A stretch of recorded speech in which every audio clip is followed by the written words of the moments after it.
اب آپ سوچیں گے کہ جنت میں جو چیز ہوتی ہے وہ نازل کی گئی تو پہلے جیسے من و سلوا یہ اتارا گیا تو جنتیوں میں تھا، بعد میں نیچے اتار دیا گیا. بہت ساری چیزیں جو پہلے جنت میں تھیں نیچے اتار دی گئی.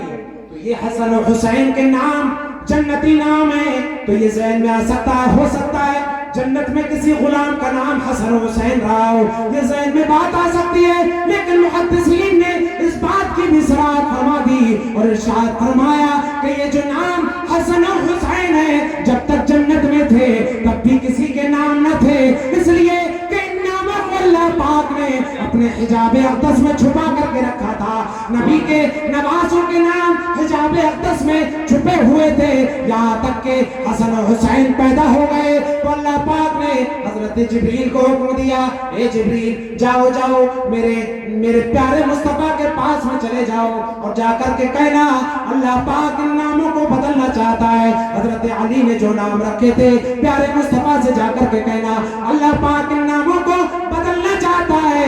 جبریل بارگاہ رسالت میں حاضر ہو گئے، عرض کرنے لگے یا رسول اللہ، اللہ پاک یہ چاہتا ہے کہ آپ کے نواسوں کے نام بدل کر کے حسن و حسین رکھ دیے جائیں. سبحان اللہ سبحان اللہ ماشاءاللہ. اللہ پاک کے حکم سے نواسوں کے نام حسن و حسین رکھے گئے اور یہ جنتی نام ہے. پتہ یہ لگا کہ ان کی جنتی نام ہے.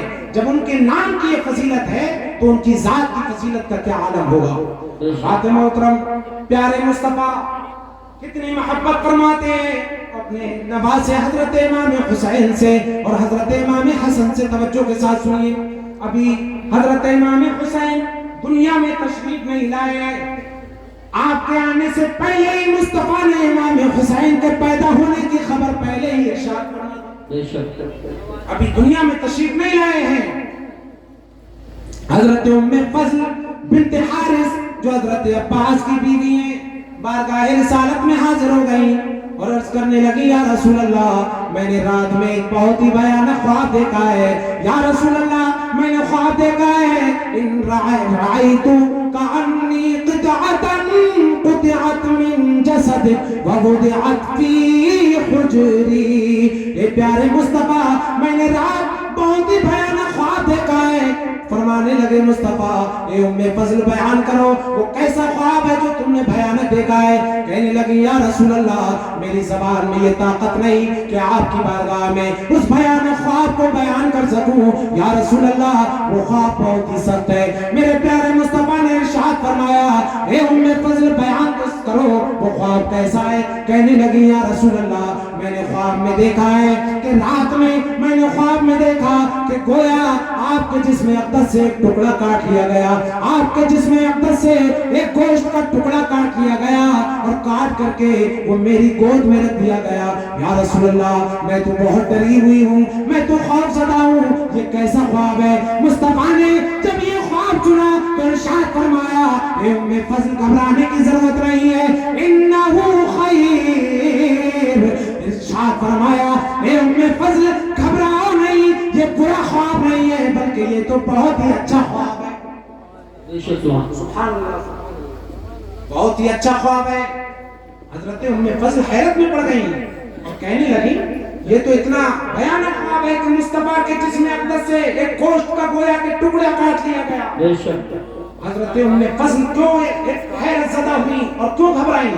اس لیے کہ وہ صحابیہ تھیں اور صحابہ اکرام بھی یہ نہیں چاہتے تھے کہ کبھی ہمارے پیارے مصطفیٰ کے پیر میں کوئی کانٹا بھی چبھ جائے. یہ بھی صحابہ اکرام کو برداشت نہ تھا. حضرت خباب رضی اللہ تعالیٰ عنہ کو جب مشرکین نے قید کر لیا اور پھانسی پر سولی پر لٹکایا گیا، حضرت خباب سے کہا جانے لگا اے خباب تم نے جس نبی کا کلمہ پڑھا ہے تم سوچتے ہوگے کاش کہ وہ نبی میری جگہ ہوتے جن کی وجہ سے مجھے سولی پر لٹکایا گیا ہے. کاش کہ وہ نبی میری جگہ ہوتے، میں نے ان کا کلمہ کیوں پڑھ لیا. حضرت خباب نے جب مشرکوں کی یہ بولی کو سنا تو کہنے لگے اے لوگوں سنو سنو، اے نابکارو سنو سنو، تم یہ کہتے ہو کہ وہ میری جگہ ہوتے، ارے یہ میری ایک جان کیا ہے. اگر یہ ہزاروں جانیں بھی مجھے مل جائے تو میں ساری جانوں کو نبی کے قدموں پہ قربان کر دوں. سبحان اللہ. نعرہ تکبیر، نعرہ رسالت، نعرہ غوثیت،